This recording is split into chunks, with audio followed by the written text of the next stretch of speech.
pernah ada seorang filsuf besar yang mengatakan sebuah kalimat seperti ini, semua kematian adalah awal dari kehidupan baru, jika dipikirkan.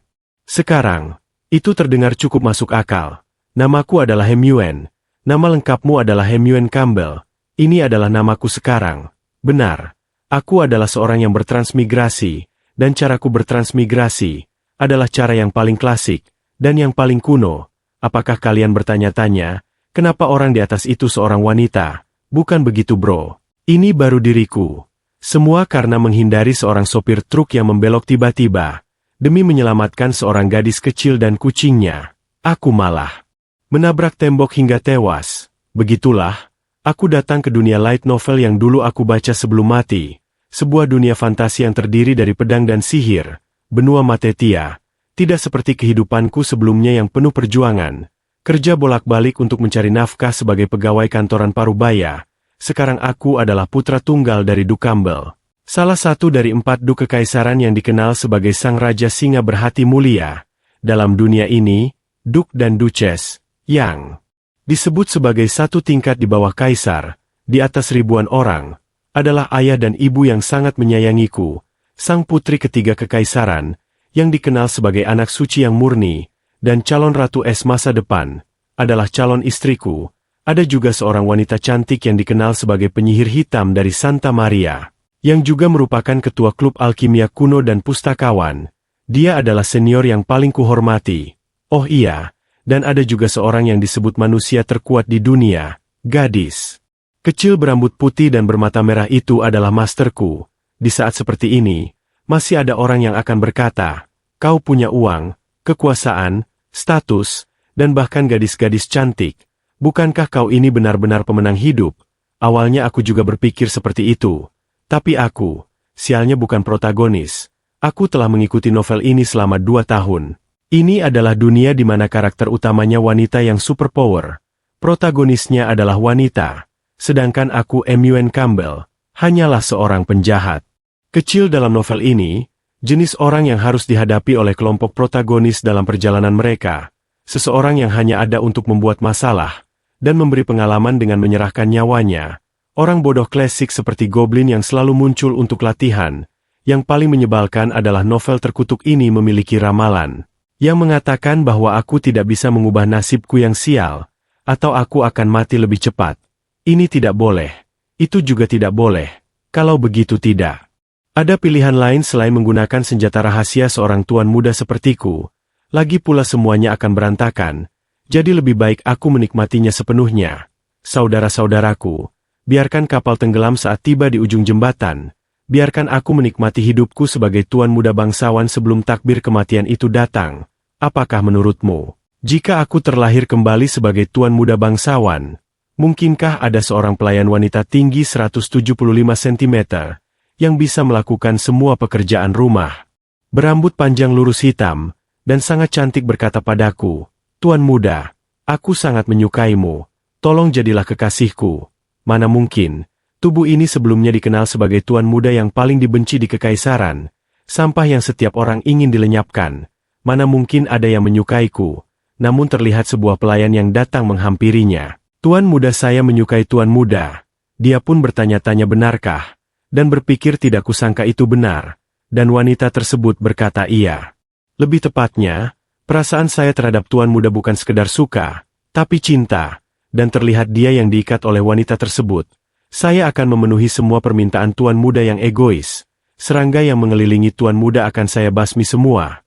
Jadi, jadilah milik saya sepenuhnya, tuan muda. Dia terlihat sangat menggoda ya guys. Kalian jangan iri loh. Kemudian diperlihatkan, rumah kediaman Campbell. Terlihat Hemyuen yang sepertinya baru saja bangun tidur. Dia berkata kalau tidak salah ingat, bukankah aku meninggal karena kecelakaan truk? Aku telah transmigrasi, dekorasi dan furnitur bergaya istana, gaya barat, dan wajah ini, yang hampir persis seperti diriku saat berusia 17 atau 18 tahun. Tunggu, kemana aku telah transmigrasi? Kalau dilihat lagi, aku memang tampan saat muda. Sejujurnya, restorasi ini cukup baik.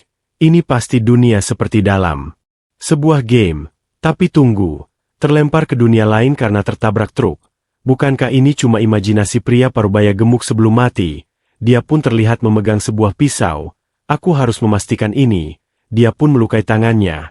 Ini hanya luka goresan dangkal. Pisau ini terlalu tajam. Ini sakit sekali. Ini nyata.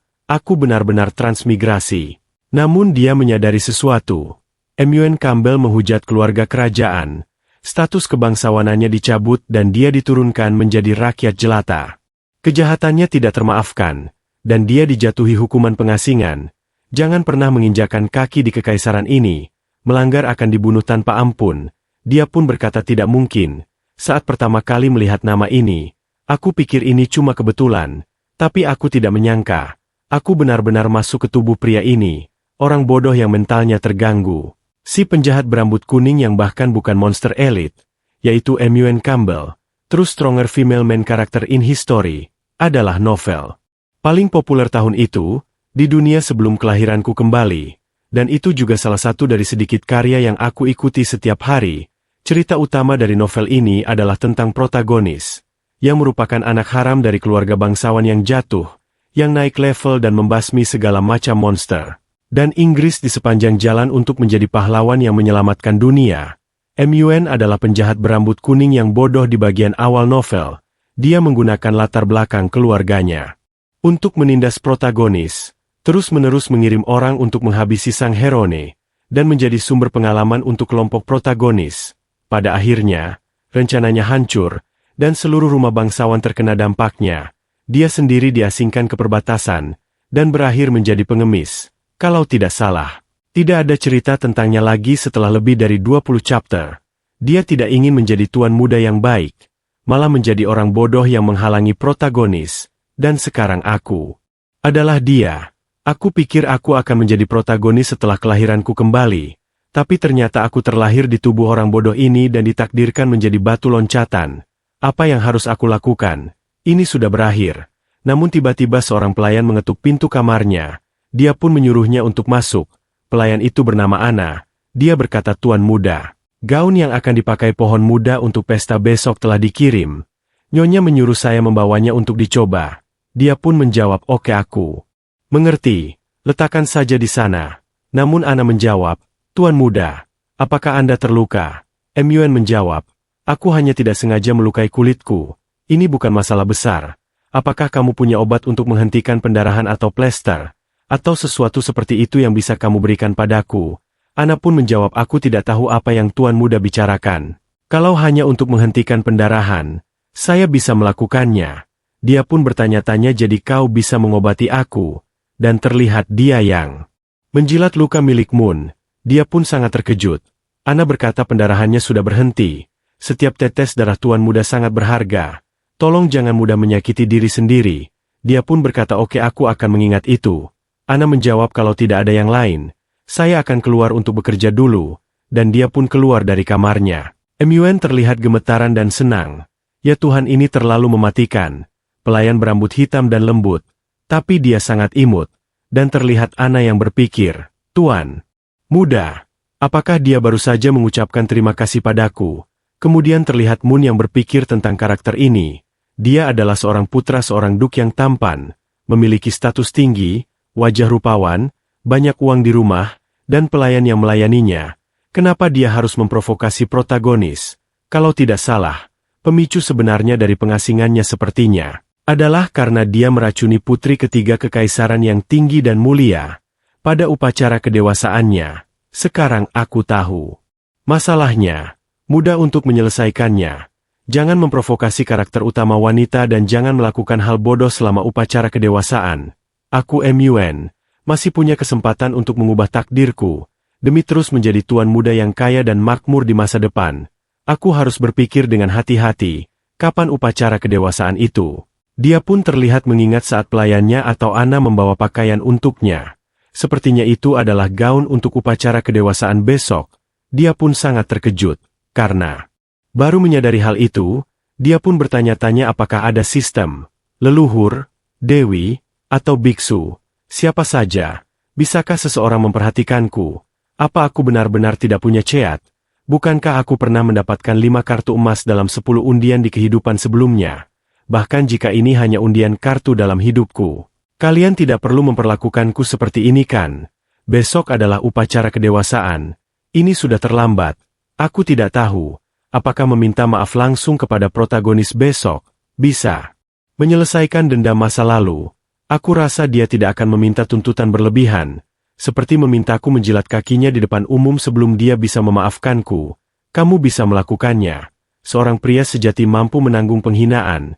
Penghinaan menjilat kaki bukan apa-apa dibandingkan tangan dan kaki yang patah dan menjadi pengemis. Biarkan aku menanggung penghinaan ini sendiri.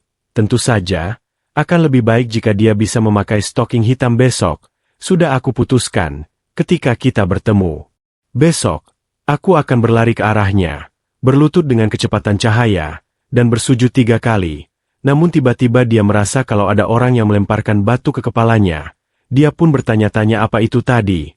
Itu sakit sekali. Itu menghantam kepalaku. Apa yang terjadi? Namun dia terlihat melihat sebuah buku di kasurnya. Mungkinkah chatnya telah tiba? Dia pun terlihat sangat senang mendapatkan buku tersebut. Sepertinya dewa masih belum menyerah padaku. Meskipun aku hanyalah pecundang yang ditakdirkan menjadi korban, itu akan berbeda jika aku memiliki chat. Mulai sekarang aku akan mengubah akhir cerita aslinya, dan mengubah takdirku. Seperti kata pepatah, nasibku ada di tanganku sendiri. Namun dia terkejut ketika membuka buku tersebut. Tidak ada apa-apa di sini. Sebuah buku tanpa kata-kata. Apakah ada cara khusus untuk mengaktifkannya? Berdasarkan latar dunia Eropa Barat ini. Namun tiba-tiba saat darahnya menetes ke buku tersebut, terdapat sebuah energi yang keluar dari buku tersebut. Dan buku itu pun seperti mengeluarkan kekuatan. Dan dia terlihat pingsan.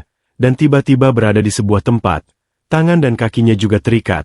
Dia pun bertanya-tanya di mana ini. Tiba-tiba seorang wanita datang dan berkata, "Akhirnya kau sudah terbangun. Aku sudah lama menunggumu." Dia merasa sakit di sekujur tubuhnya. Wanita itu berkata rasa sakit itu tidak terhindarkan.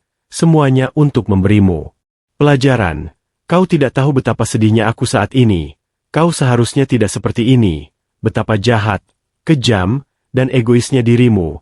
Kau seharusnya membawa rasa sakit pada orang lain, bukan bertoleransi. Dan kau seharusnya membuat semua orang membencimu.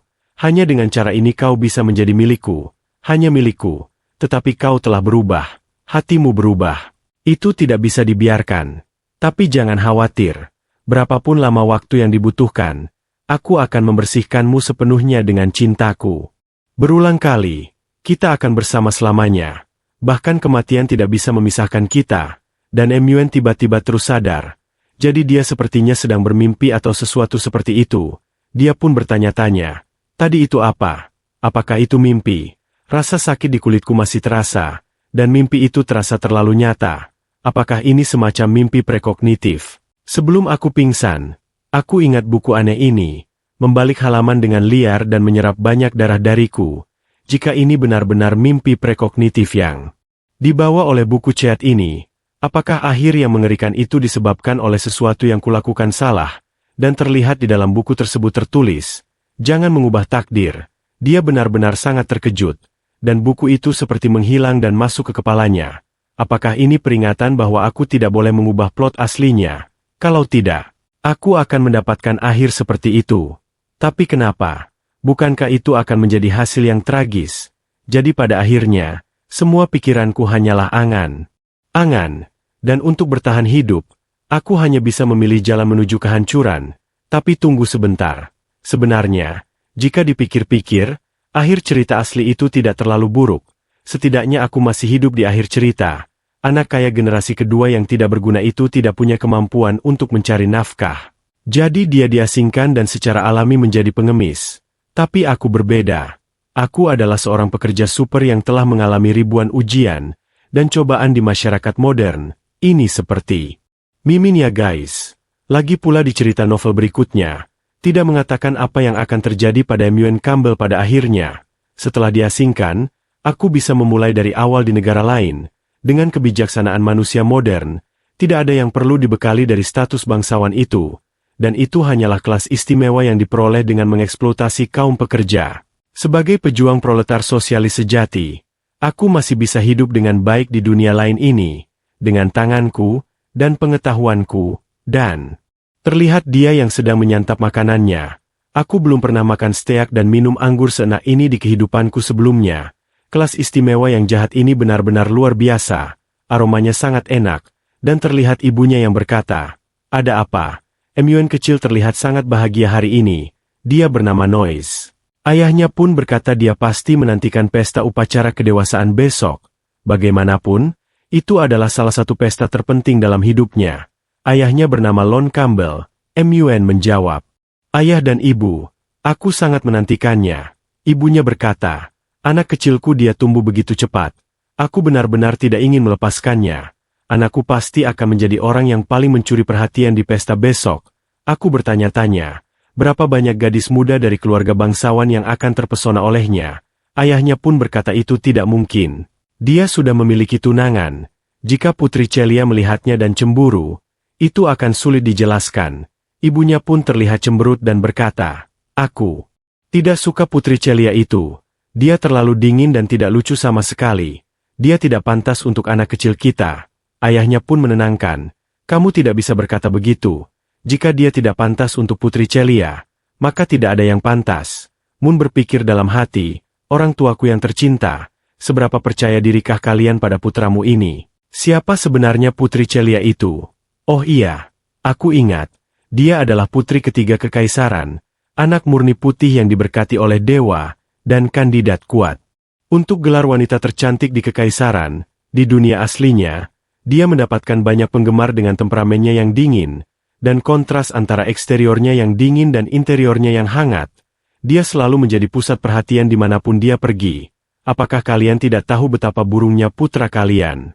Kalian berdua adalah satu-satunya di dunia ini yang memperlakukannya seperti harta. Dalam novel aslinya, kalian berdua adalah orang baik, tetapi sayangnya kalian melahirkan anak seperti itu. Menurut plot aslinya, kalian juga akan terlibat dalam insiden upacara kedewasaan. Setelah itu, di seluruh keluarga ini dipaksa keluar dari lingkungan inti kelas atas kekaisaran, dan benar-benar menghilang dari cerita. Meskipun buku itu mengatakan bahwa seorang tidak dapat melawan takdir yang telah ditentukan. Nasib diasingkan dan menjadi orang cacat dengan anggota tubuh patah. Terlalu sulit untuk dibali bahkan dengan pemikiran modern.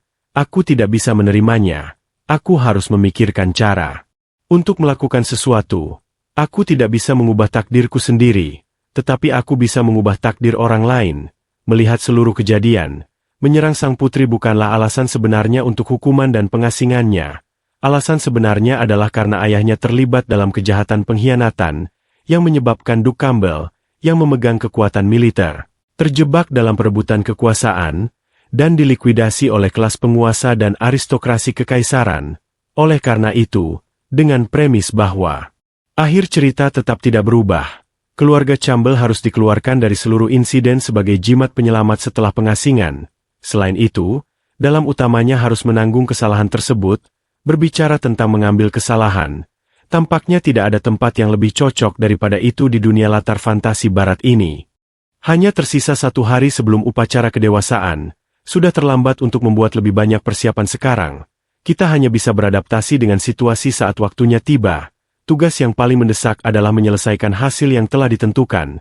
Untuk menyinggung keluarga kekaisaran, gadis putih suci, calon ratu kekaisaran, Celia. Jelas bahwa obat-obatan biasa tidak akan tutup untuk menjatuhkan seorang jenius sihir, yang hanya muncul sekali dalam 1000 tahun.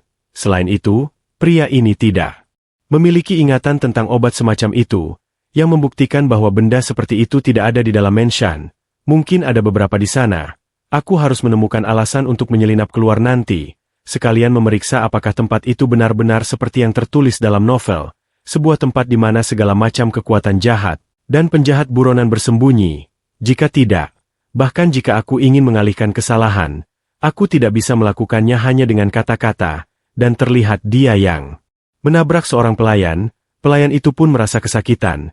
Dia membawakan teh hitam untuk tuan dan nyonya. Teh itu pun terjatuh. Moon langsung meminta maaf. Aku tadi sedang memikirkan sesuatu, dan tidak memperhatikan kemana aku berjalan. Apakah kau baik-baik saja? Dan pelayan tersebut pun terlihat terkejut. Anda adalah Tuan Muda Moon. Tuan Muda, maafkan saya. Saya akan membersihkannya sekarang juga. Namun dia melihat noda di baju milik Moon, dan berpikir ini sudah berakhir, dengan mudah. Maafkan saya benar-benar tidak sengaja. Tolong jangan pukul saya, atau menelanjangi saya, dan melempar saya ke jalanan. Saya tidak akan melakukannya lagi lain kali. Tuan muda tolong ampuni saya. Dia terlihat sangat ketakutan. Moon berpikir dalam hati, hanya karena tumpahan teh. Dan di sini sampai ketakutan seperti ini. Seberapa buruk kesan yang ditinggalkan pemilik asli tubuh ini di mata orang lain, dia pun berkata baiklah. Ini hanya masalah kecil. Aku tidak akan menghukummu. Jadi, berdirilah. Pelayan tersebut pun terlihat terkejut. Apakah kau baik-baik saja? Tubuhmu terasa sangat panas. Benar juga. Aku tadi bertanya-tanya kenapa begitu panas. Apa kau bahkan tidak sadar kalau kau sudah demam? Dan dia pun memeluknya. Ini adalah metode unik modern untuk mengukur suhu. Dahimu begitu panas, sehingga bisa merebut telur. Kenapa kau tidak beristirahat? Pelayan tersebut menjawab karena besok adalah pesta upacara kedewasaan tuan muda, dan saat ini kami kekurangan staf di mension. Moon berkata kalau tidak bisa bekerja saat sedang sakit, dan tiba-tiba Ana datang. Moon berkata kau datang tepat waktu, atur sesuatu untuknya. Ngomong-ngomong siapa namamu, dan nelayan tersebut bernama Nul. Moon berkata atur agar Nul bisa beristirahat. Ana pun berkata, tapi tuan muda, besok malam adalah upacara kedewasaan Anda. Sekarang setiap pelayan di mension sudah memiliki tugasnya masing-masing. Jika Nul beristirahat, pekerjaan pelayanan akan semakin berat. Moon menjawab, maka kita bisa merekrut orang dari luar mention. Tidak mungkin mention Duk yang sebesar ini tidak mampu memperkerjakan beberapa orang. Benar kan? Keputusan sudah dibuat. Beritahu kepala pelayan bahwa semua pelayan yang tidak sehat diberi waktu istirahat, dan posisi kosong akan diisi dengan orang dari luar mention. Aku tidak ingin sekelompok pelayan yang tidak stabil secara mental muncul di upacara kedewasaanku besok, dan membuat masalah bagi para tamu. Ana pun mengerti. Baik, saya akan menyampaikan perintah ini kepada kepala pelayan, dan dia pun meninggalkan kedua pelayan tersebut.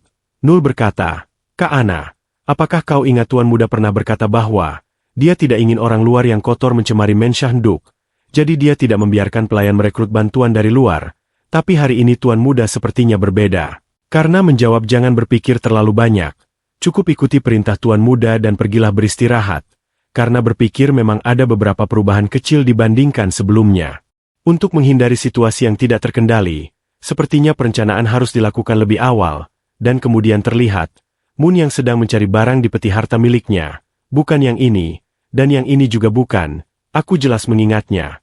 Untuk menghadapi seorang jenius sihir seperti sang putri, satu-satunya cara adalah dengan membuat ramuan halusinasi khusus. Barang ini tidak hanya sulit dibuat dan sangat mahal, tetapi juga merupakan barang terlarang, satu-satunya tempat yang mungkin menjualnya adalah, dan akhirnya pun dia menemukannya. Pria ini memang kurang ajar. Aku ingat benda ini cukup sulit didapat dalam novel aslinya. Voucher VIP pasar gelap bawah tanah, dan malam pun tiba. Diperlihatkan di sana terdapat sebuah kereta muda yang sedang menuju ke sebuah tempat. Ini adalah kamar dagang Chesford. Seorang berkata kalian tunggu di sini sebentar. Aku akan membeli beberapa perhiasan emas dan perak untuk dipakai ayah dan ibu besok. Sepertinya itu adalah Moon yang diantarkan oleh bawahannya. Dia pun menyelinap ke sebuah tempat. Berdasarkan rute yang kuingat, jauh di dalam saluran pembuangan kota Belran, di luar ibu kota kekaisaran, itu seharusnya tempatnya. Dia telah sampai di sebuah tempat. Di sana terdapat seorang penjaga yang menyuruhnya agar berhenti. Penjaga bertanya siapa di sana, dan dia pun menjawab tikus God. Apa tujuanmu datang ke sini? Dia berkata mencari bangkai. Ini kredensialku. Dia pun menunjukkan voucher VIP sebelumnya kepada penjaga itu, dan dia langsung disuruh masuk. Ini adalah pasar gelap bawah tanah Leopold. Di sana banyak sekali barang yang dijual, di antaranya bahan ramuan, makhluk sintesis magis. Ini memang dunia sihir yang luar biasa. Jika aku ingat dengan benar, sepertinya ada budak subhuman yang dijual di sini. Salah satu rekan protagonis nanti sepertinya membelinya dari sini. Itu tidak penting sekarang. Yang lebih penting adalah menyelesaikan urusan utama dulu. Dia masuk ke sebuah tempat. Dia pun langsung disambut oleh penjaga tempat tersebut. Akhirnya ada tamu hari ini. Silahkan masuk. Apa yang ingin kau lihat? Meskipun toko kami kecil, kami punya segalanya. Moon berkata aku ingin ramuan itu. Ramuan yang tidak berwarna dan tidak berbau, khusus untuk penyihir, dan akan membuat mereka tidak sadarkan diri selama beberapa jam setelah mengkonsumsinya. Penjual berkata oh itu aku mengerti. Kalian orang kaya memang suka bermain seperti ini ya. Aku kebetulan tahu beberapa toko budaya yang bagus. Boleh aku merekomendasikannya padamu? Kau hanya perlu membayar biaya rekomendasi.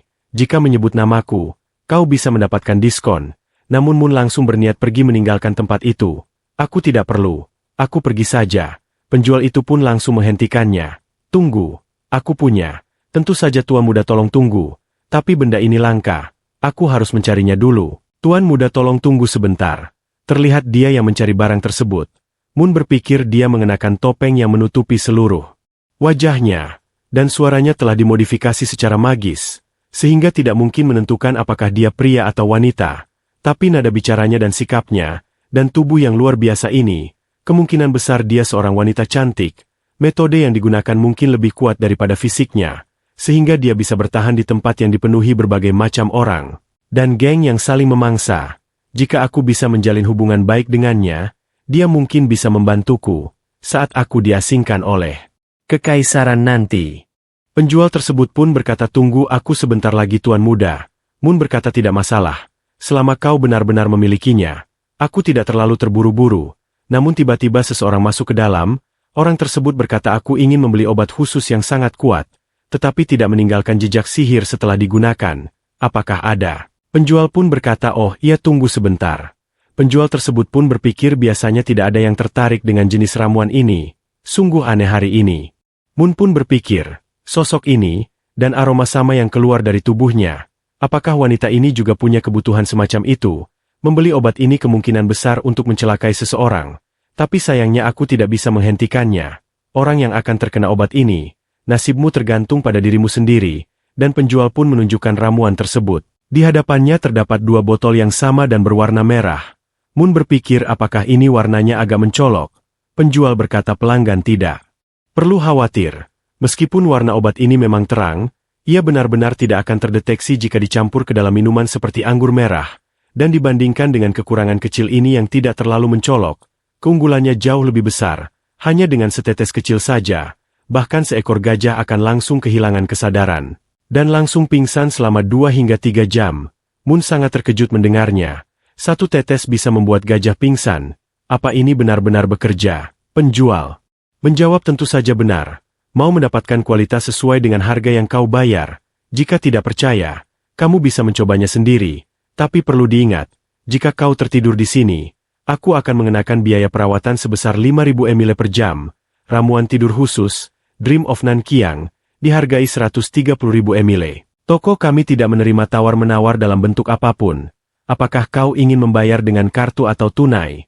Orang di sebelahnya pun berkata, aku tidak punya cukup ml, dan aku juga tidak berniat membayar dengan ml. Aku bisa menjual sebuah informasi sebagai ganti ramuan ini. Penjual berkata, sayangku, aku harus mengingatkanmu bahwa 130.000 bukanlah jumlah yang kecil. Orang tersebut berkata, informasi ini jelas bernilai 130.000. Bagi orang yang tepat, ini mungkin bernilai jauh lebih besar. Dia pun memberikan sebuah amplop, dan penjual berkata, baiklah. Mari kita lihat informasi seperti apa ini. Penjual bertanya, ini menarik sekali. Apakah kau yakin informasi ini benar? Orang tersebut pun berkata, benar atau tidak. Aku ingin mengetahuinya dengan kemampuanmu sebagai pemilik toko. Penjual menjawab, tamu ini benar-benar percaya padaku. Tapi seperti yang kau katakan, informasi ini memang bernilai 130.000. Ramuan ini milikmu, dan dia pun memberikannya. Hati-hati, aku tidak akan mengantarmu keluar. Jadi bagaimana denganmu Tuan Muda? Dia pun menggunakan kartu miliknya. Tuan Muda harap simpan kartu kristal ini. Juga, botol ini adalah hadiah kecil untukmu. Moon bertanya-tanya. Hadiah kecil apa ini? Untuk apa botol ini? Penjual berkata, itu yang biasa aku gunakan. Kau tahu, jika dipadukan dengan botol merah pengalamannya akan lebih baik. Moon terima kasih kepada penjual tersebut. Ngomong-ngomong informasi yang wanita itu sebutkan tadi, penjual pun langsung berkata, Tuan Muda, apakah kau juga tertarik dengan informasi ini? Mengingat kita sudah lama saling kenal, aku akan menjualnya kepadamu dengan harga ini. Moon berkata 90.000. Namun penjual berkata 900.000 bagaimana? Namun Moon terlihat tidak tertarik dan ingin pergi meninggalkannya. Dia berpikir dia mendapat keuntungan hampir 7 kali lipat hanya dengan menjualnya di depanku. Ini terlalu curang. Tidak. Pasar gelap ini penuh dengan orang-orang yang hanya mencari keuntungan. Bahkan jika aku menghabiskan uang, kemungkinan besar mereka tidak hanya tidak akan membantuku di masa depan, tetapi bahkan akan memanfaatkan diriku. Aku masih harus mencari mitra yang lebih dapat dipercaya. Penjual pun berkata, selama tinggal Tuan Muda, silakan datang lagi lain kali. Dan terlihat dia yang akan membuka topengnya. dan berkata aku pikir besok hanyalah upacara kedewasaan untuk tuan muda yang tak berguna dari keluarga Campbell. Aku tidak menyangka bahwa putri ketiga juga akan hadir, dan di saat yang genting ini, Menshanduk harus merekrut orang luar karena kekurangan tenaga. Aku bingung harus menjual informasi ini kepada siapa. Aku ingat bahwa pangeran kedua sepertinya selalu tidak menyukai saudara perempuannya yang luar biasa, dan Duke Raymond yang selalu berselisih dengan Grand Duke Campbell. Hal menarik seperti ini, kenapa tidak kujual kepada kedua belah pihak saja? Sekali mendayung, 2-3 pulau terlampaui, aku benar-benar orang jahat. Terlihat wajahnya yang sangat manis ya guys. Kemudian diperlihatkan malam berikutnya di istana Campbell. Di sana banyak orang-orang yang berdatangan, dan seorang berkata yang mulia Duke, ini adalah putri ketigaku, lemari dan dari salam kepadanya, wanita.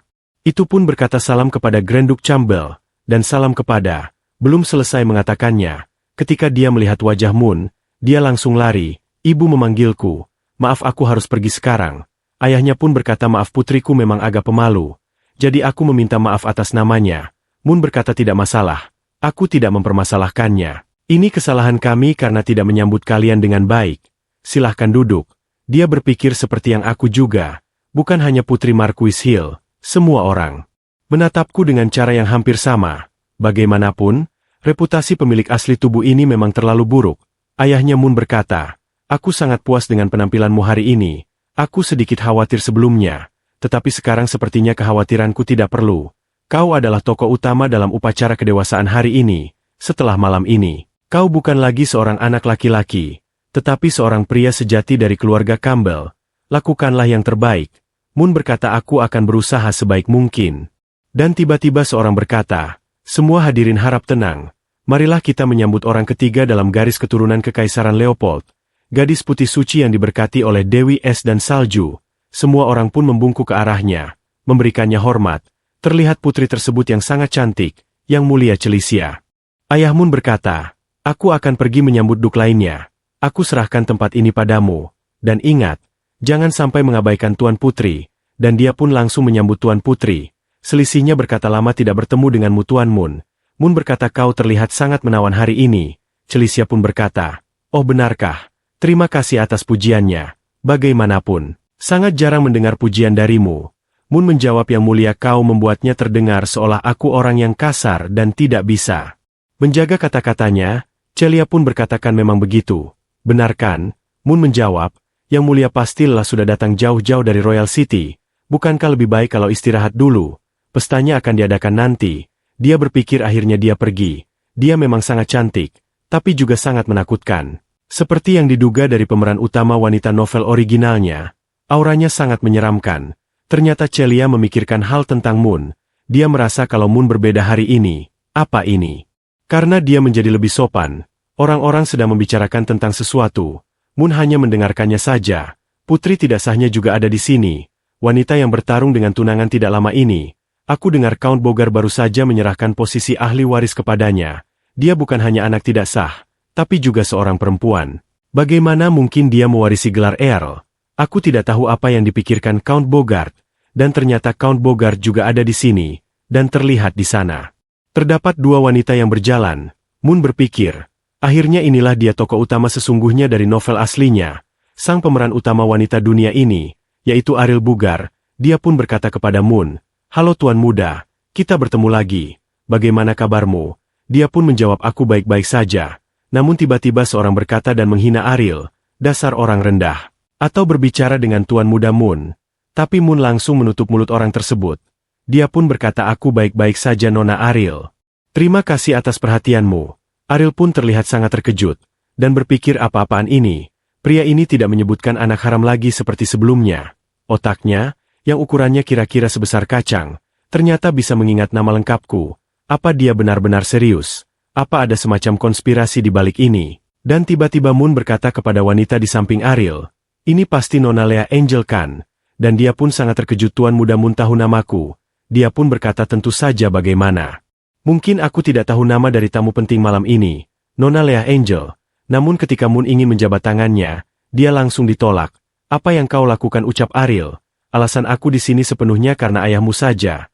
Aku tidak peduli konfirmasi apa yang sedang kau jalankan. Tapi dengarkan aku, kalau kau berani memiliki pikiran burung tentang Lea Angel, Aku pasti tidak akan membiarkanmu begitu saja. Lea, ayo kita pergi. Moon berpikir sayang sekali. Sepertinya dia punya stereotip mendalam terhadap pemilih tubuh aslinya, dan sulit diubah dalam waktu singkat. Tapi tidak apa-apa. Setelah malam ini, takdir kita akan menjadi seperti dua garis lurus yang tidak pernah berpotongan. Mulai sekarang, kita tidak akan lagi saling bergantung atau terlibat dalam urusan satu sama lain, dan kita berdua akan punya masa depan yang cerah, nona tokoh utama. Dan begitulah di bawah restu orang tuaku yang pelit, aku Moon menyelesaikan pidato pun dewasaanku pada usia 18 tahun diadakan seluruh bangsawan Kekaisaran. Dia berkata mulai hari ini, aku adalah pewaris resmi keluarga Campbell, tapi sayangnya, kalau semuanya berjalan sesuai alur asli, maka identitas pewaris ini hanya akan bertahan sampai malam ini saja, dan dia pun akhirnya lega, karena telah selesai. Sekarang waktunya melakukan urusan kita, Putri Celicia, dan dia pun melihatnya dan menghampirinya. Kelihatannya sebagai tuan rumah, aku sangat tidak sopan karena telah meninggalkan Tuan Putri sendirian. Aku penasaran apa aku bisa mendapatkan kehormatan untuk berdansa dengan Tuan Putri. Celicia pun berkata, apa kau sedang mengundangku? Dia menjawab, tentu saja, Tuan Putriku yang cantik. Celicia pun menjawab, malam ini adalah pesta untukmu. Jadi aku tidak punya alasan untuk menolaknya juga. Dan dia pun berterima kasih. Semua orang melihat ke arah mereka berdua. Lea berkata kepada Ariel, lihat itu Kak Ariel. Mereka berdua berdansa. Celia berkata, kau berdansa dengan baik. Moon berterima kasih karena pujiannya. Tapi aku masih di tingkat pemula. Celia berkata, kau sudah berubah Moon. Dan Moon bertanya, dalam hal apa aku tidak berperilaku seperti bangsawan? Celia menjawab, bukan itu maksudku. Maksudku cara kau mengundang seseorang. Aku ingat kau pernah berkata seperti ini saat mengundang putri seorang Viscount ke pesta dansa kampus terakhir. Hei Nona, bergembiralah dan bersukacitalah. Karena tuan muda ini telah berbaik hati memberimu hak untuk menari bersamaku. Itulah yang dulu kau ucapkan. Moon terlihat malu. Aku tidak ingat. Celia bertanya bagaimana. Aku menirunya dengan baikan. Moon menjawab, yang mulia Celia, aku sudah melupakan hal yang salah. Apa kau bisa melupakan apa yang terjadi saat itu? Setelah berdansa, apa kau bisa datang ke ruanganku? Dia pun menjawab, kita memang bertunangan. Tapi kita belum selesai mengatakannya. Moon berkata, aku mengerti yang mulia. Aku tidak punya niat untuk melewati batasan yang kumiliki. Justru bertunangan itulah yang ingin kubahas secara rinci padamu. Dan dia pun mengerti. Celia pun bertanya, apakah kau perlu membicarakan pertunangan kita secara pribadi? Dia menjawab, aku tahu bahwa yang mulia putri tidak menyukaiku. Dan bahwa pernikahan kita sebenarnya hanyalah pernikahan politik, yang diatur oleh Baginda Raja demi mempertahankan hubungannya dengan ayahku. Ini adalah kehendak Baginda Raja. Kalau yang mulia mengusulkan untuk membatalkan pertunangan, itu pasti akan mempengaruhi kredibilitas keluarga kerajaan, dan hubungan ayah anak antara Baginda dan dirimu. Jadi, kuduga, setidaknya soal membatalkan pertunangan, kita berada di pihak yang sama. Kalau kita bekerja sama, mungkin kita bisa menemukan cara yang pantas untuk membatalkan pertunangan ini. Bagaimana menurutmu yang mulia? Celia menjawab, aku mengerti. Ini hal yang hanya bisa kita bahas secara pribadi. Dan Moon berpikir dalam hati, dia telah menangkap umpannya. Maaf yang mulia, dalam langkah tetap membuat ceritanya sesuai alur. Aku harus melakukan ini. Namun tiba-tiba Celia berkata, dan langsung. Menariknya, di mana ruanganmu? Tidak perlu menunggu sampai waktu berdansa selesai. Kita bisa pergi sekarang. Dia langsung bicara menuju ke ruangan tersebut. Para pelayan melihat mereka, dan berkata dia pergi bersama tuan muda yang agak kurang waras itu. Ayo kita bertindak. Kita harus bergerak cepat. Bagaimanapun juga, ini adalah wilayah Raja Lionheart. Yang diperlihatkan di ruangan Moon, terlihat dia yang membawakan minuman. Namun Celia berkata, maaf, aku tidak minum. Dia pun berkata ini hanya anggur merah. Sedikit saja seharusnya tidak apa-apa. Celia berkata tetap saja. Aku tidak bisa minum alkohol, bahkan setetes pun. Dan dia pun mengerti baiklah kalau begitu. Dan berpikir dalam hati, novel ini tidak menjelaskan bagaimana dia memikat sang putri. Obatnya begitu merah. Bagaimana aku bisa memberikannya kalau dia tidak mau minum? Dan dia berkata kalau yang mulia tidak mau anggur merah. Lalu apa yang ingin kau minum? Dia pun menjawab kopi. Namun sepertinya hanya tersedia teh hitam saja. Karena suatu keadaan yang di luar kendali, malam ini tidak ada minuman lain yang tersedia selain anggur merah dan teh hitam. Dan Celia berpikir, hanya teh hitam ya. Baiklah, itu saja. Dan dia pun akan mengambilnya sekarang. Celia berpikir, pria ini, apa membuat teh hitam semenangkan itu? dan terlihat dia yang telah menyiapkan teh tersebut, dan berpikir meskipun satu tetes ramuan saja, sudah cukup membuat seekor gajah jatuh pingsan, menghadapi penyihir hebat seperti Celia, menambahkan. Beberapa tetes lagi rasanya tidak berlebihan, selain itu, aku juga tidak tahu apa isi botol ini, jadi kuputuskan untuk tidak menambahkannya demi berjaga-jaga, dan tiba-tiba Celia mengintip. Apakah masih belum selesai? Dia pun terlihat sangat panik, dan langsung menyembunyikan botol itu. Yang mulia silahkan duduk, sebentar lagi selesai kok. Dan ternyata cairan tersebut juga tertuang ke minumannya. Ternyata botol di sebelahnya yaitu obat perangsang. Dia pun berpikir aku sempat takut setengah mati. Untung saja obat ini tidak memiliki fluktuasi sihir. Kalau tidak aku pasti sudah ketahuan di tempat. Namun dia sangat terkejut. Awalnya aku berencana mencampurnya dengan air lalu membendungnya menjadi 10.000 bagian, untuk dijual sebagai pil tidur, supaya bisa mendapatkan pundi-pundi emas pertamaku, tapi semuanya lenyap. Sepertinya botol tersebut telah tumpah ya guys. Dan dia pun segera menghampiri Putri Celia. Maaf membuatmu menunggu. Jalia berkata tuan muda, teh hijau keluargamu terlihat sangat merah, dan sepertinya bercahaya. Dan Moon menjawab ini adalah varian teh langka dari timur yang baru saja dibeli keluargaku. Namanya semacam Big Red, seperti itulah namanya. Dan terlihat Celia yang sedikit curiga, dan menatap ke arahnya. Oh begitukah, tuan muda, apakah kau bisa minum duluan? Moon menjawab yang mulia. Apa kau curiga aku menaruh sesuatu di minumannya? Celia berkata, Anda terlalu sensitif. Kau adalah tuan rumah, dan seharusnya menyajikan teh lebih dulu. Itu adalah etika. Dasar kaum bangsawan, dia menjawab baiklah kalau begitu. Kalau yang mulia tidak mempercayainya, maka aku hanya bisa. Namun sebelum meminumnya, dia dihentikan, dan minumannya langsung direbut oleh Celia. Teh MU kelihatannya lebih enak dari punyaku. Apa tidak keberatan kalau kita bertukar? Dia pun sedikit panik, namun Celia langsung meminum teh tersebut, dan tiba-tiba dia langsung menjatuhkan minumannya. Dia pun langsung tertidur. Moon berkata untung saja aku cukup pintar untuk menaruh obat di kedua cangkir. Kalau tidak, aku hampir saja gagal. Memang benar ini obat rahasia yang bisa merobohkan gajah hanya dengan satu tetes. Si pedagang gelap yang menjualnya memang tidak berbohong soal kualitasnya. Tapi kalau dipikir-pikir, sepertinya di naskah aslinya tidak disebutkan kalau sang putri tidak bisa minum alkohol. Jadi mungkinkah pemilik asli tubuh ini juga menaruh obat di tehnya? Aku rasa ini sequel tidak disengaja. Sekarang bukan saatnya membahas ini. Menurut alur aslinya, tokoh utama wanita akan datang untuk menghabisi kami, tidak lama setelah kami pingsan, jadi kami harus cepat-cepat bersiap, turunkan sedikit stockingnya, lalu longgarkan bajunya sedikit, sepertinya kurang berhasil, kalau aku membuka bagian bawahnya, perutnya akan terekspos, dan dia bisa masuk angin, lebih baik aku acak-acak saja rambutnya sedikit, dan untukku, kenapa baju ini sulit sekali dilepas, dan dia pun telah melepaskan bajunya. Akhirnya, misi telah selesai. Sekarang waktunya untuk menunggu karakter utama, dan beberapa saat telah berlalu. Dia pun melihat jam miliknya, dan bertanya-tanya apa yang terjadi. Sudah setengah jam berlalu. Kalau mengikuti alur aslinya, bukankah Ariel seharusnya segera datang menyelamatkan sang putri dan mengendalikan diriku?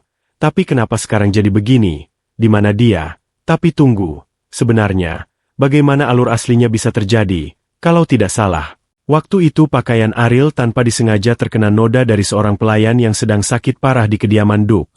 Lalu saat dia sedang dalam perjalanan ke kamar mandi untuk membersihkannya, kebetulan dia melihat sesuatu yang mencurigakan, dan menangkapku saat aku hendak melampiaskan langsung bejat pada sang putri.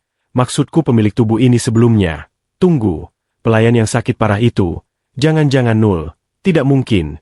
Kalau begini, bukannya itu artinya alur cerita aslinya sudah berubah. Ini masalah besar. Ayo pikirkan dengan tenang. Meskipun ada yang meleset di bagian tak terduga, yang terpenting sekarang adalah sang putri sudah terpesona. Jadi pasti masih ada jalan keluar. Namun sepertinya tiba-tiba putri bangun. Dia terlihat sangat marah. Namun dia belum menyadari kalau putri sudah terbangun, dan bertanya-tanya kenapa tiba-tiba terasa dingin, padahal sekarang kan masih musim panas, dan dia pun langsung dijatuhkan oleh Tuan Putri. Moon berkata, Yang mulia, tolong dengarkan penjelasanku. Semuanya tidak seperti yang Anda pikirkan. Namun Putri Celia berkata, rasanya panas sekali, tubuhku sangat menginginkannya. Moon berkata tidak. Keadaan Anda sedang tidak normal. Yang mulia, mohon bertahanlah. Aku akan segera memanggil tabib. Sepertinya Tuan Putri telah meminum obat perangsang juga ya guys. Jadi dia terlihat ganas. dan langsung menggunakan sihir esnya untuk menghentikan Moon agar tidak pergi. Tuan Putri berkata, tubuhmu begitu menarik. Aku menyukainya. Moon berkata, sadarlah yang mulia. Dia juga berpikir, Ariel, tolong selamatkan aku. Kalau ini terus berlanjut, sandiwara palsu ini akan jadi kenyataan. Dan dia pun langsung menciumnya. Di saat yang sama di kediaman Sang Duk, diperlihatkan Ariel yang sepertinya terkena noda di bajunya. Dia berkata, si leah itu, bagaimana mungkin dia begitu ceroboh sampai-sampai menjatuhkan kue di pakaianku. Dan dia pun sedikit menyadari sesuatu ada yang salah, dan bertanya-tanya siapa di sana, dan ternyata itu adalah seorang pelayan. Itu adalah Ana. Dia berkata, area di depan sana adalah area terbatas dari kediaman Sang Duk. Mohon putar balik arah tujuan Anda. Ariel bertanya-tanya. Area terbatas. Apa maksudmu? Ana menjawab, maaf, itu rahasia. Saya tidak bisa memberitahu Anda. Sepertinya pakaian Anda kotor. Ariel berkata, iya. Aku sedang mencari toilet untuk membersihkannya. Ana pun menawarkan, izinkan saya membantu menangani urusan kecil ini untuk Anda. Dia langsung membersihkan noda di bajunya. Ariel terlihat terkejut. Seperti yang diharapkan dari kediaman Duke Campbell, bahkan para pelayan di kediamannya bisa menggunakan sihir. Ana berkata, saya hanya tahu beberapa sihir. Sederhana saja, ini tidak seberapa, karena pakaian Anda sudah bersih kembali. Izinkan saya untuk memberitahu Anda informasi penting. Di pesta nanti akan disajikan kue pak cici dalam jumlah terbatas. Kalau Anda menyukainya, jangan sampai Anda melewatkannya. Dia yang mendengar kue tersebut langsung senang, karena dia sangat menyukainya. Dia pun langsung berlari, dan mengucapkan, terima kasih atas bantuanmu nona pelayan. Aku harus buru-buru mengambil kuenya, dan terlihat Ana yang sepertinya mencurigakan ya guys. Dan Ariel berpikir pelayan itu agak aneh. Aku mencium bau darah darinya, dan orang lain yang bersembunyi di balik pintu juga cukup mencurigakan. Tapi apa hubungannya denganku? Lagi pula mereka melakukannya di dalam kediaman Sang Duk. Jadi aku tidak perlu repot-repot terseret dalam urusan mereka. Lalu bagaimana dengan yang mulia Celia? Tapi dia kan sudah dewasa, dan juga seorang jenius sihir paling menonjol dari generasi muda.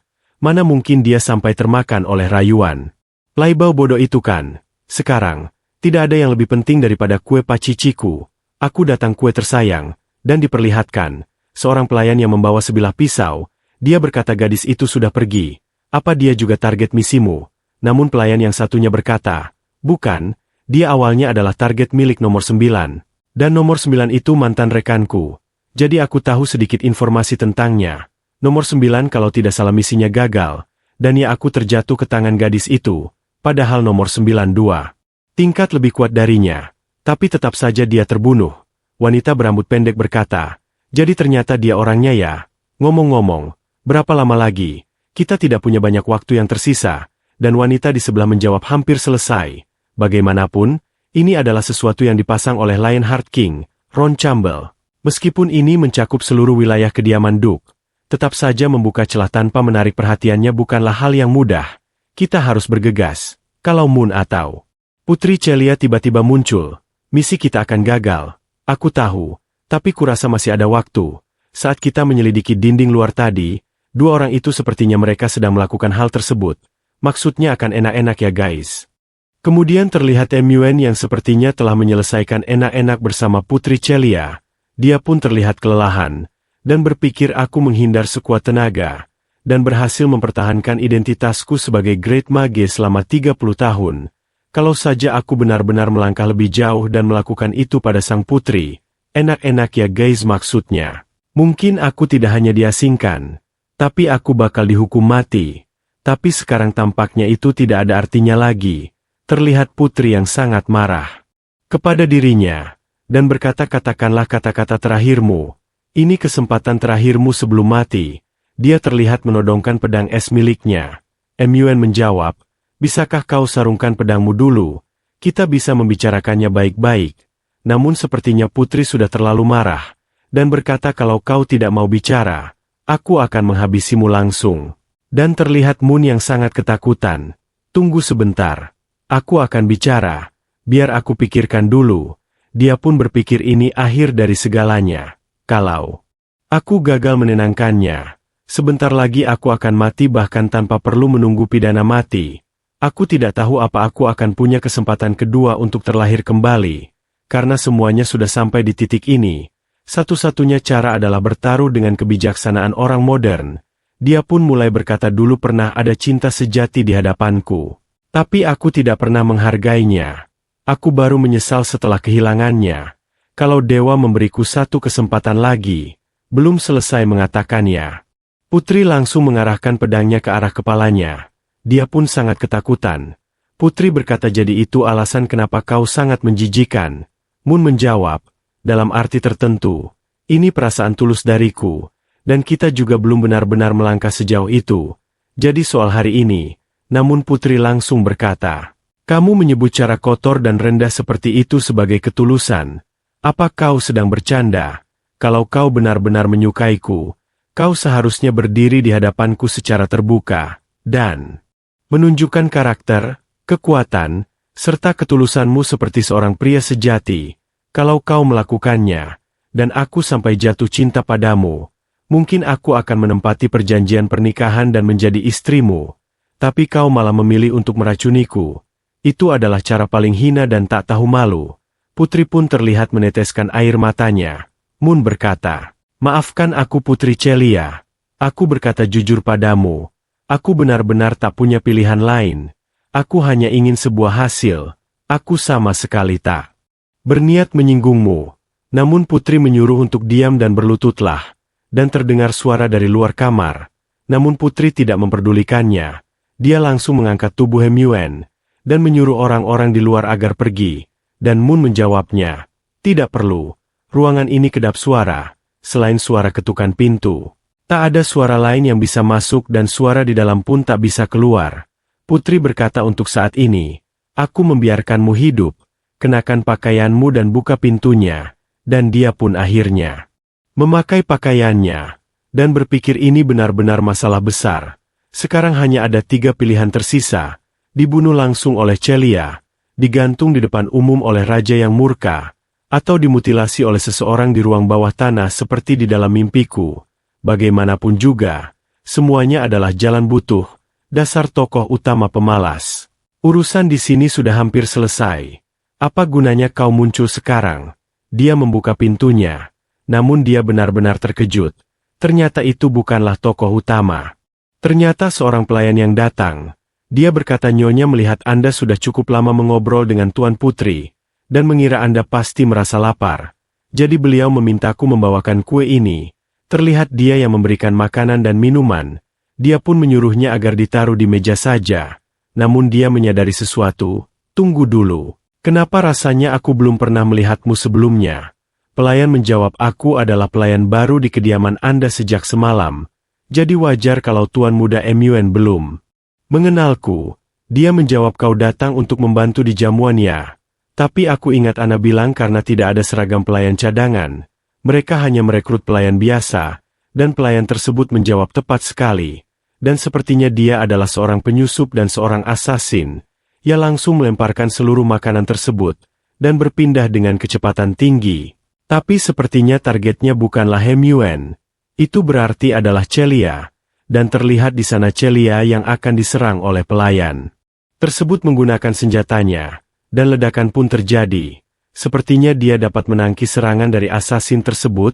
Putri berkata, apa kakak bodohku itu yang mengirimmu kemari? Asasin tersebut berkata, maaf ya. Informasi tentang Lion adalah rahasia tingkat tinggi. Jadi kau tak perlu tahu tentang itu yang mulia. Hari ini akan jadi hari terakhirmu. Dan besok akan tersiar kabar bahwa putri ketiga kekaisaran dihabisi di kediaman Duke Campbell. Di sana pun terlihat banyak sekali lingkaran sihir yang muncul. Tamatlah riwayatmu Tuan Putri. Dan terjadi ledakan yang besar. Asasin tersebut pun langsung mundur.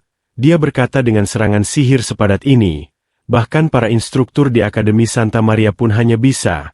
Belum selesai mengatakannya dia terlihat sangat terkejut. Karena melihat Tuan Putri yang baik-baik saja. Es memadat membentuk wujud. Embun membeku dan berubah menjadi tombak. Demi menunjukkan kekuatan tertinggi. Dia terlihat memegang sebuah tombak es yang sangat besar. Dan langsung menyerang pelayan tersebut. Dia pun terlihat sangat terdesak dengan serangan Tuan Putri. Dan terlihat Hemyuen yang melihat kejadian itu. Dia berpikir ketika para dewi bertarung. Yang menderita manusia biasa. Aku tidak bisa tetap di sini. Bisa saja nanti aku terkena dampak serangan dari mereka. namun ketika dia akan membuka pintunya, dia baru menyadari kalau pintunya telah terkunci. Ini dia terjebak di tempat tersebut, dan hanya bisa menghindari efek dari pertarungan mereka berdua. Dia pun langsung bersembunyi dan berpikir pintunya sudah dirusak. Ini pasti ulah dari pelayan itu, tapi seharusnya tidak begini. Tidak ada bagian tentang pembunuhan dalam cerita aslinya. Bagaimana bisa di kediaman Duke? Namun belum selesai berpikir dia teringat dengan sesuatu. Tunggu dulu. Jangan-jangan, dia pun teringat dengan kejadian sebelumnya saat dia menyuruh Anna untuk merekrut orang dari luar. Apakah ini gara-gara hal itu? Bagaimana mungkin keputusan untuk mencari bantuan dari luar dibuat tadi malam? Jangan-jangan ada yang mengawasi kediaman ini selama 24 jam. Dia pun hanya bisa kesal dan ketakutan dengan yang terjadi saat ini.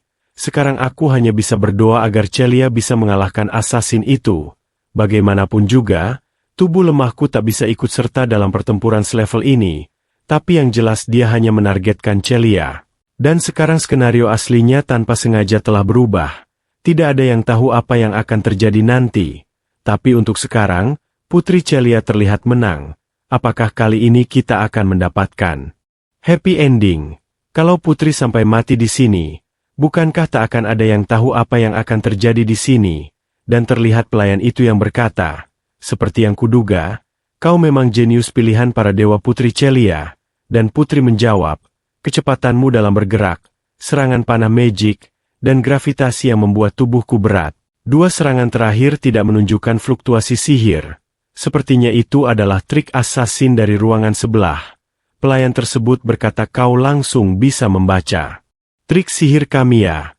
Kehebatanmu memang seperti rumor yang beredar. Kau salah. Rumor itu tidak selalu akurat. Aku pernah membunuh beberapa orang jenius di bidang sihir. Bahkan di antara mereka kau bisa dibilang monster. Putri berkata katakan siapa dalangnya. Dan aku akan mengampuni nyawamu. Assassin menjawab apakah benar? Sebenarnya, sebagai seorang assassin, aku tak seharusnya banyak bicara denganmu. Tapi terkadang kami juga perlu mengulur waktu kan? Dan tiba-tiba sebuah serangan muncul. Sepertinya itu adalah teman dari assassin tersebut, dan berkata ruangan ini sudah diblokir sepenuhnya. Cepatlah, aku tidak bisa menahan lebih lama lagi. Assassin tersebut pun langsung mengeluarkan sesuatu dari kantongnya. Dengan darah 100 jantung anak muda. Aku persembahkan korban ini kepada God of the Melting World, Where the Lord of the Red Sun, dan Great King of Black. Terlihat sesuatu muncul energi dari benda tersebut. Putri menyadari kalau itu adalah ritual dewa jahat, assassin tersebut. Berkata aku mohon berikanlah padaku kekuatan untuk menekan angin dan salju. Energi muncul dari benda tersebut, dan energi tersebut dapat menyerang Putri. Ia pun terlihat terlempar dan terluka. Putri berkata dasar pendeta sesat. Beraninya tikus gut sepertimu muncul di hadapanku. Pelayan tersebut berkata tikus ya. Bagi seorang putri sepertimu kami ini hanyalah tikus. Tapi asal kau tahu saja, kau akan mati di tangan tikus kotor ini. Dan dia pun akan menyerang Tuan Putri. Namun sepertinya Tuan Putri juga akan menangkis serangan tersebut. Dan berhasil menusuknya. Assassin tersebut berkata menarik sekali. Tak kusangka selain sihir. Ilmu pedangmu juga hebat. Kau benar-benar menghindari semua serangan yang mengarah ke titik vital. Tapi karena kau sekarang tak bisa menggunakan sihir es milikmu, kau hanya domba yang sudah siap disembelih. Dia pun langsung menyerangnya lagi. Dan sepertinya Putri terlihat sudah tidak bisa bertarung. Dan ditendang dengan sangat keras. Dia pun terlempar. Dan terluka cukup parah. Assassin tersebut berkata sekarang sudah waktunya untuk mengakhiri urusan kita. Selanjutnya akan ku ambil kepalamu, dan dia pun langsung menyerangnya. Namun terlihat assassin tersebut sangat terkejut, karena Muen mengorbankan dirinya sendiri untuk ditusuk, tepat di arah dadanya. Dan Putri pun terlihat sangat terkejut. Kenapa kau melakukan itu? Muen berpikir aku juga tidak mengerti. Terlihat di waktu sebelumnya, rekan dari assassin tersebut berkata dari balik pintu, target kami adalah Putri. Kau bisa pergi sekarang Tuan Muda. Dia berpikir saat itu jalan keluarnya jelas ada tepat di depan mataku. Aku bisa saja diam dan melihat Putri mati begitu saja. Tapi aku tidak bisa membiarkannya begitu saja. Dia pun terlihat kesakitan dan langsung menyuruh Putri untuk pergi. Apa yang kau tunggu Putri? Cepat pergilah. Asasin tersebut berkata dasar bangsawan tidak berguna.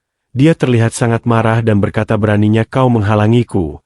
Namun tiba-tiba dia sangat terkejut melihat saya yang menyerangnya, dan langsung menghabisi asasin tersebut tepat di arah lehernya. Dia pun jatuh kesakitan. Putri berkata kalau ini sudah selesai. Namun Moon terlihat sangat kesakitan. Putri berkata sayangnya orang yang melemparkan sihir dari ruangan sebelah berhasil kabur. Mereka bukan asasin yang kau sewakan. Dia pun menjawab tentu saja bukan. Putri bertanya lalu kenapa kau menyelamatkan diriku? Kalau aku mati, tidak akan ada yang tahu soal sikap memberontakmu. Secara logika, itu pilihan terbaik bagimu. Dia pun menjawab tapi sekarang itu sudah tidak penting lagi. Barusan kau bilang, kalau aku adalah laki-laki sejati, seharusnya aku mengejarmu secara terang-terangan. Sekarang apa aku sudah bertindak seperti laki-laki sejati Tuan Putri? Dan Putri pun menjawab, dalam 10 nafas, darahmu akan kering. Kau hanya punya waktu untuk mengucapkan 3 kalimat. Katakan pesan terakhirmu. Aku akan menyampaikannya pada Duke. Namun dia berkata tidak perlu. Hasil terbaik untuk mereka adalah kalau pembuat masalah ini menghilang. Aku tak perlu meninggalkan pesan yang hanya membuat mereka khawatir. Kalau aku harus mengucapkan kata-kata terakhir yaitu maafkan aku Tuan Putri. Dia terlihat terkejut karena Moon mengatakan hal itu. Selain itu aku benar-benar menyukaimu, dan dia pun akhirnya tidak sadarkan diri. Putri berkata padahal kau sudah melakukan semua itu padaku. Apa kau pikir satu nyawa dan permintaan maaf bisa membayarnya Moon Campbell? Dan terlihat Putri yang mengeluarkan sihirnya untuk menahan darah agar tidak keluar menggunakan es miliknya. Aku tidak menerima permintaan maafmu. Kau harus tetap hidup untuk menebus dosamu. Dan terlihat Moon yang sepertinya sudah berada di sebuah tempat di dunia lain. Dia berkata lelah, pusing, dan rasa sakit. Semuanya menghilang. Ini tubuhku terasa hangat dan nyaman. Apa begini sensasi setelah kematian? Pada akhirnya aku tetap akan mati juga. Tapi kali ini itu disebabkan oleh pilihanku sendiri. Tapi setidaknya sebelum mati aku sempat berlagak keren di depan seorang gadis secantik Tuan Putri. Kalau dipikir-pikir, aku tidak rugi apapun, malah ada untungnya sedikit. Tapi kalau dilihat dari hasilnya, sebenarnya aku tetap rugi juga sih. Aku akhirnya dapat kesempatan untuk bereinkarnasi, tapi aku benar-benar tidak bisa menjadi orang yang memanfaatkan orang lain, lalu membiarkan mereka begitu saja. Bagaimanapun juga, aku bukanlah binatang tak berhati seperti pemilik tubuh sebelumnya, dan tiba-tiba sesuatu muncul di hadapannya. Kekuatan tersebut membentuk sebuah buku yang sebelumnya dilihat, dan sesuatu seperti notifikasi sistem muncul di hadapannya, proses loading. Dan tiba-tiba buku tersebut pun mulai terbuka, dan di sana tertulis teruslah berjuang demi XXX, Mun Campbellku, dan tiba-tiba dia terseret masuk ke dalam buku tersebut. Dia pun berkata barusan juga aku telah mati, tapi kau tidak muncul juga. Sekarang kau malah mau menyeretku lagi ke ruang bawah tanah yang mengerikan itu. Apa kau pikir aku akan diam saja? Sekalipun harimau tak menunjukkan taringnya, namun dia tidak bisa berbuat apa-apa dan langsung terseret ke dalam buku tersebut. Dan terlihat di saluran air kediaman Campbell. Di sana terdapat pelayan yang sebelumnya. Dia berhasil melarikan diri, dan berkata padahal kami sudah hampir berhasil. Kalau aku tahu begini, seharusnya tadi aku prioritaskan menghabisi pria tak berguna itu. Meskipun dia bukan target misi kami, namun dia tiba-tiba mendengar suara yang berkata, sepertinya tadi aku mendengar seseorang ingin melakukan sesuatu pada putraku yang berharga, dan wanita tersebut pun sangat terkejut. Sepertinya itu adalah ayah dari Moon. Dia terlihat sangat marah.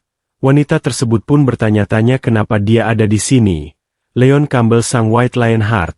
Dia berkata siapa? Sangka kalau kau mengenal namaku dengan baik, tapi setahuku keluargaku tidak pernah mengundangmu. Apa tujuanmu kemarin?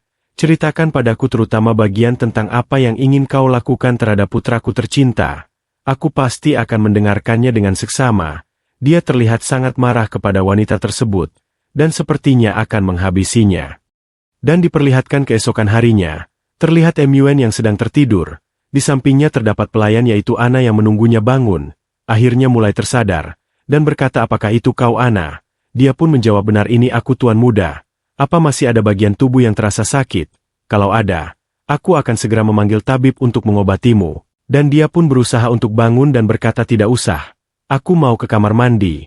Namun Ana melarangnya untuk bangun, karena sepertinya dia masih terlihat sangat kesakitan oleh serangan tadi malam. Dia pun akhirnya terjatuh kembali, dan ditangkap oleh Ana dari belakang. Muen berkata maafkan aku Ana. Tiba-tiba tubuhku terasa lemas dan kakiku tidak kuat menopang tubuhku sendiri. Ana pun berkata Anda tidak perlu minta maaf padaku Tuan. Sudah tugasku untuk merawat Anda. Kalau Anda ingin pergi ke toilet, tidak perlu jalan jauh-jauh. Di kamar ini sudah ada pispot. Saya akan membantu Anda. Tunangan Anda khawatir meninggalkan perawatan Anda pada orang lain. Jadi saya yang bertanggung jawab memberikan obat, membersihkan tubuh, dan membantu Anda buang air untuk sementara waktu. Namun sepertinya Muen terlihat malu ya guys. Tunggu, apakah maksudmu selama beberapa hari ini kau yang merawatku? Ana berkata iya meskipun Anda tidak sadar. Kondisi Anda mudah ditebak. Tuan muda, saat Anda mengerutkan dahi dan meringkuk. Saya tahu Anda sedang tidak enak badan. Tapi tenang saja. Hal yang memalukan seperti ngompol di tempat tidur tidak terjadi satu kali pun selama beberapa hari ini. Apa perlu saya bantu melepaskan celana Anda Tuan muda? Kalian pasti pengen ya guys. Dia pun menolaknya tidak. Jangan lakukan itu. Dulu aku memang tidak bisa merawat diri sendiri. Tapi sekarang aku sudah sadar. Aku tidak bisa terus-menerus bergantung padamu untuk urusan seperti itu. Tolong bantu aku ke toilet. Seharusnya tidak masalah kalau aku jalan pelan-pelan. Ana pun menjawab baiklah kalau itu yang Anda inginkan. Dia pun langsung digendong oleh Ana. Cara ini lebih cepat. Jadi mohon bersabar tuanku. Namun sepertinya Mun terlihat sangat malu. Karena digendong oleh Ana. Para pelayan di luar pun juga bertanya-tanya apa yang terjadi. Kenapa tuan muda digendong olehnya. Mereka juga senang karena tuan muda sudah sadar. Kita harus segera beritahu Nyonya. Muen hanya bisa menutup wajahnya karena malu. Ini benar-benar sangat memalukan. Dan dia pun telah sampai di toilet. Tapi ternyata Ana juga masuk ke dalamnya. Muen menyuruhnya agar keluar sebentar. Tapi Nyonya memerintahkannya untuk menjaga Muen 24 jam penuh. Dan dia pun akhirnya keluar dari toilet. Tak lama kemudian di kamar Muen. Sepertinya dia telah selesai ya guys. Dia pun bertanya sudah berapa lama aku tertidur. Ana menjawab Anda tidak sadarkan diri selama 3 hari penuh. Dan Muen bertanya bagaimana dengan lukaku. Ana berkata Anda selamat berkat yang mulia Celia. Beliau memanggil kepala tabib dari Royal Magician Corporation. Untuk mengobati Anda secara langsung. Tapi karena Anda sudah kehilangan terlalu banyak darah. Otak Anda sempat kekurangan oksigen untuk beberapa waktu. Itu sebabnya tubuh Anda menjadi lemah. Dan Anda tidak sadarkan diri untuk waktu yang lumayan lama. Dia pun sepertinya mendapatkan bekas luka di dadanya. Dan berkata ternyata aku telah diselamatkan oleh dia ya. Apakah Putri mengatakan sesuatu? Dan ternyata tidak. Dia pun akhirnya lega. Sepertinya Celia tidak berniat mempermasalahkan kejadian itu. Namun Ana berkata, saya baru ingat. Sepertinya beliau sudah mengatakan sesuatu pada Raja. Muen bertanya-tanya apa yang sebenarnya dia katakan. Ana menjawab menurut hasil penyelidikan. Target dari upaya asasin itu adalah Putri Celia. Dan dalangnya adalah Underground Black Market yang sudah lama beroperasi di Belran. Sang raja sangat murka dan mengirim pasukan untuk membersihkan tempat itu keesokan harinya. Setelah itu, ada banyak orang ditangkap dan dieksekusi. Di sisi lain, meskipun Duke berhasil menangkap 2 asasin yang menyamar malam itu, dan membuat mereka berbicara, karena kejadian itu terjadi di kediaman Duke. Secara teori keluarga kita juga ikut bertanggung jawab. Duke bahkan bersiap menghadapi murka sang raja saat hendak menghadap. Tuan muda, wajah Anda terlihat pucat. Jangan-jangan ada sesuatu yang terjadi antara Anda dan Tuan Putri saat kalian berada di ruangan yang sama. Muen terlihat mengelak. Tidak, aku tidak melakukan apapun.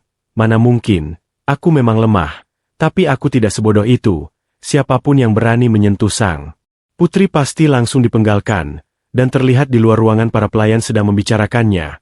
Dan berpikir kalau Tuan muda pasti lagi marah. Tuan muda paling benci makanan pahit. Setiap kali makan yang pahit, dia pasti mengamuk dan mencambuki orang lain dengan cambuk. Mereka terlihat membicarakan dari luar, dan Muen pun langsung meminum obat miliknya. Tapi tak berselang lama dia langsung memuntahkan minuman tersebut. Ana pun berkata maafkan saya Tuan muda. Saya lupa memberitahu kalau obat ini diminum sekaligus memang bisa menyebabkan mual. Seharusnya Anda menelannya sedikit demi sedikit. Dia pun muntah-muntah banyak banget ya guys. Ini adalah obat untuk pengobatan keempat. Menurut tabib kerajaan, kalau Anda meminumnya 2 kali lagi, tubuh Anda seharusnya akan pulih sepenuhnya. Dia bertanya apa aku masih harus meminumnya 2 kali lagi. Itu terlalu pahit, bahkan lebih pahit dari hidupku. Aku tidak mau lagi, biarkan saja dunia ini terbakar. Ana berkata masih ada waktu sebelum makan malam. Kalau Anda lapar ada teh hitam dan kue di sini. Kalau belum cukup, Anda bisa memanggil saya kapan saja. Saya akan menyuruh Nul menunggu di luar. MUN berkata kau benar-benar sudah bekerja keras beberapa hari ini. Nanti aku akan bicara pada ibu untuk menaikkan gajimu. Ana pun berkata kalau begitu saya akan melapor pada Nyonya dan Duk agar mereka tidak khawatir. Mohon permisi dulu. Moon terlihat senang memakan kue tersebut. Tapi sebelum Ana keluar dia berkata, ngomong-ngomong, ada satu hal lagi yang perlu saya sampaikan. Pagi ini ada surat dari istana kerajaan yang ditujukan pada Anda. Saya sudah menaruhnya di atas rak meja di dekat Anda. Silakan memeriksanya saat Anda punya waktu. Dia berpikir, surat dari istana kerajaan. Apakah itu jangan-jangan? Namun dia tiba-tiba memanggil Ana. Tunggu sebentar Ana. Tiba-tiba aku kepikiran sesuatu. Kue ini sangat enak sampai aku bisa makan 10 potong sekaligus. Tapi bagaimana caranya kau membuatku minum obat spirit itu saat aku tertidur? Aku cuma penasaran saja. Di sini kan tidak ada alat bantu seperti selang makanan. Jadi bagaimana kau bisa melakukannya? Ana menjawab seperti yang Anda bayangkan Tuan Muda. Karena saya tahu Anda tidak tahan rasa pahit. Saya menambahkan banyak gula di dalam mulut saya. Sepertinya dia melakukannya ya guys. Tapi MUN masih belum sadar. Dia berpikir oh jadi dia menambahkan gula ya di dalam mulut. Tapi mulut siapa? Apakah dia menciumku? Apa yang sebenarnya terjadi? Dia kini benar-benar malu ya guys. Dia pun berkata kepada dirinya sendiri. MUN kau ini idiot parah. Yang benar saja. Padahal kau punya ayah overpower. Ibu yang cantik. Wajah yang tampan. Dan pelayan cewek yang suka padamu. Kau itu Tuan Muda. Kenapa sih terus-terusan membuat Ariel kesal? Dari mulut ke mulut. Kalau dipikir-pikir. Itu juga hal pertamaku. Tapi tidak tunggu. Ciuman pertamaku sepertinya itu sudah terjadi. Dan dia pun membuka surat dari kerajaan. Di sana tertulis aku mengakui bahwa kau adalah pria sejati. MUN Campbell. Udah dia pun akhirnya lega. Kelihatannya dia tidak akan menuntutku untuk saat ini. Akhir paling buruk berhasil dihindari. Dan waktu pun berlalu. Diperlihatkan waktu makan malam, ibunya pun datang dan menghampiri dirinya. Kau akhirnya sadar juga. Kau membuatku takut setengah mati. Tahu tidak? Waktu aku melihat ayahmu menggendongmu, tubuhmu dipenuhi darah. Kalau sampai benar-benar terjadi sesuatu padamu, aku juga tidak mau hidup lagi. Dia pun berkata ibu sekarang sudah tidak apa-apa. Semua sudah berakhir. Lihat. Aku masih hidup dan sehat. Berhenti menangis. Nanti kau malah jadi sakit sendiri. Ibunya berkata apa maksudmu tidak apa-apa? Coba lihat dirimu di cermin. Anak ibu yang tadinya sempurna. Sekarang malah punya bekas luka besar dan jelek. Hati ibu pun sakit. Dia pun berkata itu cuma luka kecil saja bu. Tidak usah khawatir. Selain sedikit lemas, aku sudah hampir sembuh. Dan ayahnya pun datang dan berkata, dia benar. Itu hanya luka kecil saja. Memangnya kenapa kalau ada beberapa bekas luka pada tubuh seorang pria? Bekas luka itu ibarat lencana kehormatan bagi seorang pria. Kalau MUN tidak nekat menyelamatkan yang mulia. Tidak peduli berapa banyak jasa militernya. Aku tidak akan lolos dari amarah sang raja.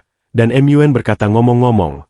Ayah, soal kejadian itu, ayahnya menjawab tentang upaya pembunuhan terhadap putri mahkota. Ada 3 asasin yang terlibat. 1 sudah terbunuh oleh Tuan Putri. 1 lagi berhasil menembus penghalang. Sementara yang terakhir bersembunyi di saluran pembuangan kita untuk membantu yang lain. 2 yang selamat sudah ditangkap dan dikirim ke istana pada malam itu juga. Mulut mereka lumayan rapat. Tapi untungnya kita berhasil mengumpulkan suku banyak informasi dari mereka. Dan mereka bukan asasin profesional atau bahkan pasukan bundir. Mereka adalah bounty hunter yang aktif di Black Market Belran yang menyembah dewa kegelapan bernama The White Red King. Moon berpikir dalam hati sesuai dugaanku. Novel yang kutahu punya batasan. Kelompok-kelompok itu tidak pernah disebutkan. Mungkin saja itu hanya fraksi latar minor. Ayahnya berkata menurut intel pasukan kerajaan, kelompok itu adalah organisasi kriminal lama yang terkenal kejam. Selama bayarannya cukup tinggi, mereka bahkan rela menghabisi orang tua mereka sendiri. Bisa dibilang mereka benar-benar gila. Tapi jangan khawatir sayang. Ayahmu sudah membawa pasukan dan memusnahkan kelompok keji itu sampai tuntas. MUN terlihat kaget. Apakah mereka sudah dimusnahkan sepenuhnya? Ibunya menjawab benar. Apa kau lupa? Ayahmu adalah orang pertama sejak kerajaan berdiri yang diangkat jadi Grand Duke.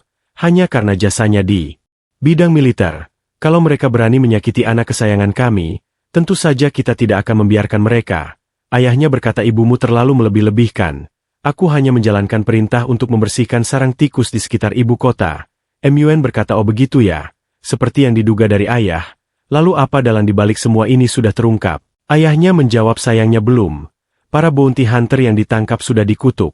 Begitu mereka mencoba menyebut siapa dalangnya, tubuh mereka langsung terbakar. Itu juga yang menjadi alasan Raja sangat murka. Black Market Bell Run sudah dimusnahkan, tapi tidak ada satupun bukti nyata yang ditemukan, menunjukkan betapa dalamnya kontrol dalang atas dunia bawah tanah ibu kota. Karena itu Raja memerintahkan penyelidikan menyeluruh terhadap semua bangsawan. Lagi pula, yang paling mungkin mengincar putri adalah para pangeran, beberapa duk dan marquis. Moon berpikir tunggu sebentar. Black Market Bell Run itu sudah dihancurkan olehnya. Aku ingat ada kejadian serupa dalam novel aslinya. Semuanya dimulai ketika seseorang menaruh hadiah untuk menghabisi selir kesayangan kaisar di Black Market.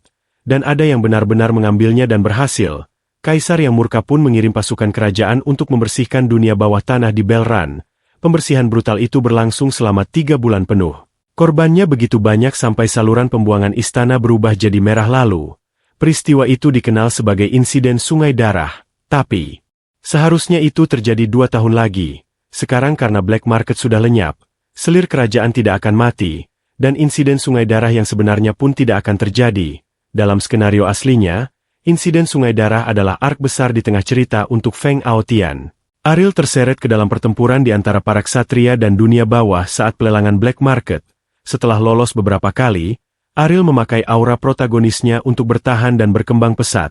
Bisa dibilang, insiden itu adalah titik balik penting dari arc akademi menuju arc penyelamat.